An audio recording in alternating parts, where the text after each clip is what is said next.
Hello and welcome back. This is MC1 Gamer bringing you the third and final game from the one-day tournament that happened just after the new year at the only game in town in Somerville, New Jersey. So after a really good first game and not so great second game, I got pushed down to the middle tables out of contention and got matched up with a Vampire Counts player with a mostly infantry-based army. His army actually kind of harkens back to the days of when Undead first got a book. And some of his models reflect from that time period. But he modified it for an Undead Legions list, and this is what he's got. Starting from the left going to the right, he's got a unit of about 15, I think, ghouls. Hidden between those trees there is a Vargulf. Then he's got a pretty sizable unit of skeletons, a horde, I believe, of about 40, with a level 1 Necromancer. Then a block of about 20 skeletons, no characters in that one. Then a block of what looks like Grave Guard with his general, which is Vlad, and he's a level 4, I believe. Then he has another block of skeletons, about 20 strong, I believe, with a level 1 Necro. And then he has a block of about 10 Black Knights. So he has a vampire hero that's just to the right of that Black Knight unit that was meant to be in the Black Knight unit, but that would have messed up his ethereal movement going through the impassable terrain, which is that big block of ice in front of the Black Knight unit. So he decided to maneuver to move out the vampire hero. Again, mounted on a Hell Steed. If it was a White King on a Skeletal Steed, that wouldn't be a problem. But any character other than that that's not on a Skeletal Steed is going to mess up the ethereal movement. And then right behind that, he's got the old school model for the Zombie Dragon. Now that's a Vampire Lord on a Zombie Dragon, and I believe, I don't know if that's a level 4. I think that might be a level 1 Vampire Lord on that Zombie Dragon. Now it's on its like 50 mil base, which he was under the impression that if the model had was using that base, that he could use that base. I don't know where anybody gets that, but at the tournament they had ruled that you need to use the standard base. I mean, if you're using a Zombie Dragon, it's a Zombie Dragon sized base. We just decided we'd approximate it. We're not in contention here for placing, so we're just going to try to enjoy the game. So moving on to my units. If you've seen my previous videos from this tournament, you probably know what I'm fielding, but just to go over it again from left to right, I've got a couple of cannons. One is entrenched with the Flaming Rune. I've got a unit of Great Weapon Warriors. In there is a Runesmith. Then I have to the right of that is a unit of Longbeards. Now in there I have my Rune Lord, and a BSB Thane. The BSB Thane has the Master Rune of Grungni as the banner, which is going to provide some protection versus shooting, which won't have any impact on this game because he has no shooting. And I also have I have one Slowness Rune on this unit as well. In front of that is 2 Gyros, no vanguarding, a Organ Gun. Behind that is an Engineer. I've got 2 Grudge Throwers. One has the Flaming Rune, and then I have a 19 strong unit of Iron Drakes, and in that is the special character Grim Burluxen. So turn 1 goes to the Dwarves, and I move up my Gyros right up into, to try and get a double fleet going and chaff him up. I give him a little bit of a hot steam, focusing on his Grave Guard, and remove a couple of those guys. And then I go and aim the Grudge Thrower at his Vargulf. I start off with the Flaming one, mainly because if I hit him, even if I wound him, he's not going to get his regen roll. But it scatters off and kills off a small handful of the ghouls. Then I aim the other Grudge Thrower. I mean, this one doesn't have flaming, so I didn't want to waste it on the Vargulf. And I aim it at the Black Knights, which is probably a mistake because they're toughness 4. They've got decent armor, and if it doesn't hit with right under the hole, it's going to just be a strength 3. So that was a little bit of a mistake, but I did hit. I did get a direct hit, and I did delete one of his Black Knights. So I aim the Flaming Cannon now at the Vargulf, And this time I hit it and I destroy it. So -1 Vargulf, so that's a good deal of points, about 175 points. Go to Undead Legion's turn 1. He decides to charge with both of his skeletal unit and his Great Guard unit. And of course I flee with both of them and get away easily. He then moves up his zombie dragon, the vampire hero. Everybody else, trudges up, but he's going to get a little bit of a blocking with the impassable terrain down in there in the middle with those two ice formations that are jutting out. But he moves very heavily, very close to me with his Black Knight unit. Even though there's 9 of them and there's no characters in that unit, that's a scary unit. So Dwarves turn 2. I rally with both of my gyros. I move back the Great Weapon Warriors. I tried to use this tactic previously. I realized that if I can't remove this Black Knight unit, he's going to try to charge something, and I'd rather have him to entice him to charge my Longbeards, because my Longbeards do have a single rune of slowness. I have a double rune of slowness on the Iron Drakes, and no slowness on the warriors. So I'd like to get the warriors into a flank. So if he's going to charge, I want to kind of throw out the Longbeards as kind of bait. So the organ gun opens up on the Black Knights, and I roll amazing. I think I rolled 2 10s or an 18. It just wipes them out because it was, just too many hits and too many saves that he had to make, which is amazing. That's a whole lot of points.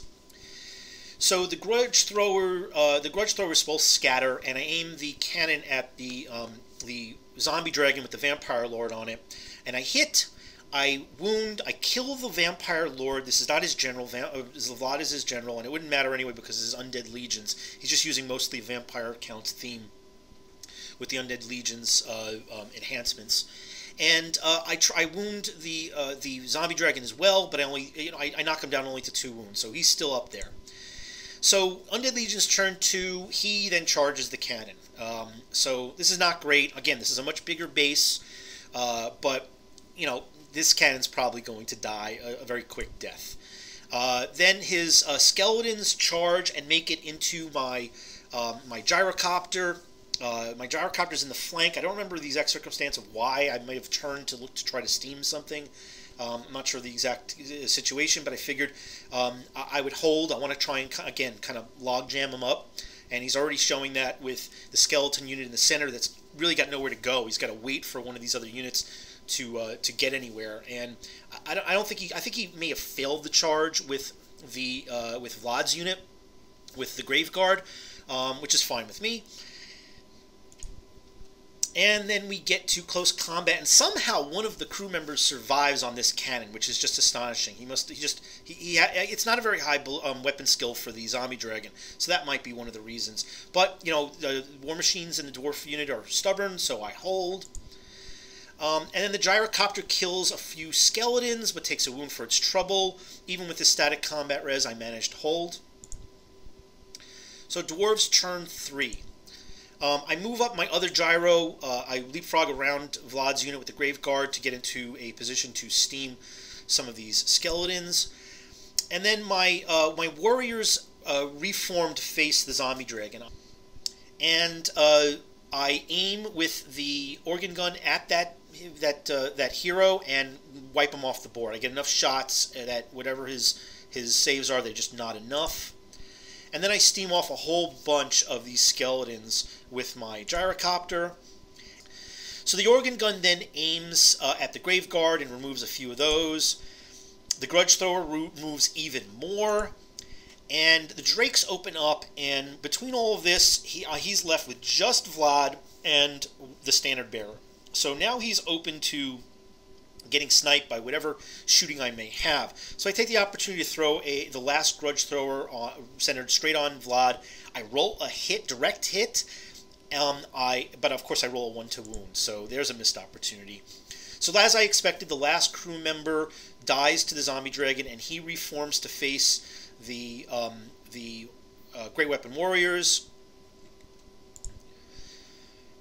And then the gyro breaks in combat to the skeletons from finally, you know, I don't know if I did any additional wounds to him, but his static combat res was enough to break me. Undead Legions turn 3, his zombie dragon declares a charge on my great weapon warriors, and he declares a charge with the skeletons, and both of them make it in, which is just the worst possible scenario. I mean, I have plenty of Great Weapon Warriors facing. He has his skeletons. He has a level 1 caster in this unit, so I'm going to try and focus some attacks on that and take him off the board.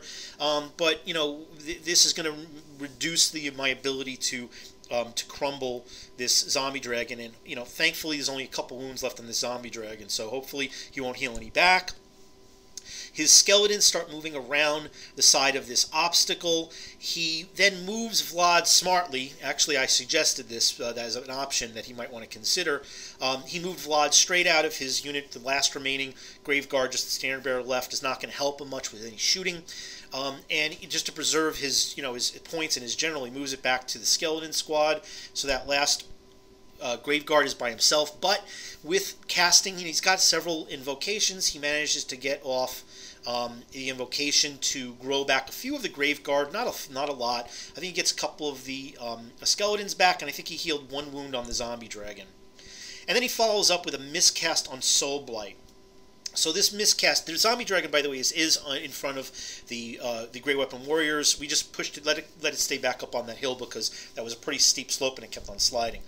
In any case, he gets Soul Blight off, which is -1 strength and toughness, not what I needed. And the blast from the miscast kills most of the skeletons. Now I still can snipe Vlad because he just doesn't have enough there to protect him. He only has 4 left. But he doesn't get sucked into the warp, which is unfortunate. So in close combat, I try to focus as many wounds I can, of course, on the zombie dragon. I fail between the disruption of the fact that he has ranks and the disruption of my ranks and whatever wounds that were done. The warriors break and run. So Dwarves turn 4. I declare charges with my Longbeards. I had thought about going after the skeletons that reform to face my Longbeards, but I have other answers that I can address for them. I wanted to remove this Graveguard unit as quickly as possible, get those points before he grew them back any further, and maybe I can get an overrunning and try to get this big unit with some of my bigger characters into the unit with Vlad, since they're thinned out. There's not a lot of skeletons there, and even though Vlad is pretty tough, maybe I can remove him off the board and get all those points. So I do make it. It wasn't that far of a charge. And then I start looking to try and erase that zombie dragon before I worry about this the skeleton unit. So I aim the organ gun at the zombie dragon. I only get 1 wound. And then I focus with a grape shot from my last remaining cannon, and that deletes that zombie dragon off the board. So I get all those points. So the Longbeards finish off the Graveguard, and then I reform to face the skeletons. And then I give another steam bath to the skeletons in the middle. And Undead Legions turn 4. His skeletons look to charge my Longbeards, and I don't know if he tried to charge with Vlad. With the other skeleton unit, but that probably would have been a good idea, because if he managed to get in there, he doesn't have enough to disrupt me, but he would have a flank and a charge, and that would have helped. And this unit, just, you know, there's not much he's going to do. I killed off the Necromancer, level 1 Necromancer that was in this unit of skeletons. So all he's doing is holding me up, and then he manages to get Soul Blight again on one of my units, this time on the Longbeards, which hampers my ability to kill these skeletons, but I have enough between static combat res, I got a BSB, and I got some characters in here. I'm able to kill off these skeletons through crumble and reform. But at this time, the time ran out, and you know, again, we were kind of taking our time and having fun with the game. At this point, he's managed to get off of me the warrior unit with the runesmith, the cannon, single cannon. And that's about it. I mean, and one of the gyros, and that's it. So I managed to get off of him the Vargulf. I believe half points might have been for the skeletons on that unit up north. The half points on the skeleton with Vlad in it. the Vampire Lord on the Zombie Dragon and the Zombie Dragon, the Hero Vampire Lord that was going to be with the Black Knights, the Black Knight unit, the Graveguard unit. It turned out to be about a 26 or 27 to like 4 victory. So not enough to put me back into contention, but yet it was, it was a good game. I think there were certainly some better moves that my opponent could have made. I think that firstly might have been at the creation stage when he made his list, but he took the models he had and brought a list that was, again, it harkened very much back to old school Undead. And it was a fun game, but it also showed, some of the strengths, of course, of dwarves against, just if you line up, they're going to shoot them down. But also weaknesses. Fast-moving units can get in if you don't get in and get behind their lines and do some serious damage. And if you allow that to happen, then there's a good chance, because even though they have some very sturdy units, they don't have large numbers, so you really can't afford to take losses. But a win for the dwarves. I hope you guys enjoyed it. If you're new to the channel, please feel free to comment, like if you enjoy this, and subscribe if you want to see more of the same. Hope you have a great day, everybody.